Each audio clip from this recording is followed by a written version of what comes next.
So my paper was The Soft Bigotry of Low Expectations, the 2010 World Cup in Nation Building in South Africa. And the main approach that my paper took was the idea that the British press in particular, but the foreign press in general, had incredibly low expectations for what would happen in the 2010 World Cup in South Africa. The expectations were things like machete race war, and that the prevailing image that they put forward was the idea of sort of the apple-cheeked British family on the Durban beachfront coming down and getting, attacked and murdered and beaten and brutalized, and that would be the sort of prevailing image of the World Cup.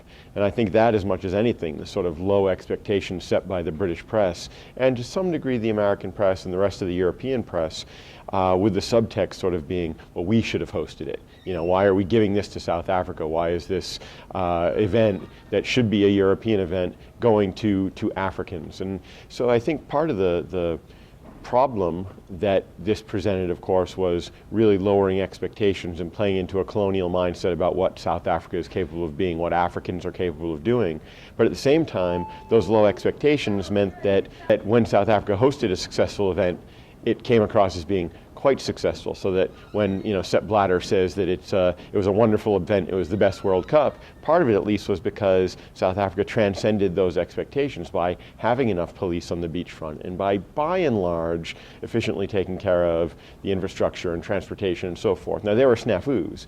Early on there were some transportation issues, there were parking questions. In Nelspruit there were long delays for buses to take people back to the carports, things like that, but there weren't the issues of crime that people expected. The games went off successfully. I think the game on the pitch, generally speaking, was well received. Some might have thought it wasn't a great tournament, but the success of Ghana meant that to some degree it was an African tournament.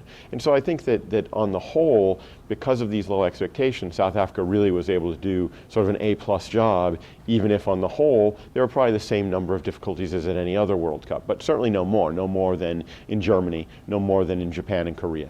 And so that's the gist of it, is that this was part of this long-standing process of nation building in South Africa that's been going on since 1994, and that the South African government recognized that big events like the 2010 World Cup, like the 1995 IRB Rugby World Cup, like the African Cup of Nations, which is sometimes overlooked, like the Cricket World Cup, that these are the kinds of events that are part of South Africa, not only proving that it belongs on the international stage, but also revealing itself to be a nation that's overcome the apartheid past. Now, it's easy to overstate that, but certainly the country itself saw the World Cup in 2010 as an example of their entering the sort of first rank of nations.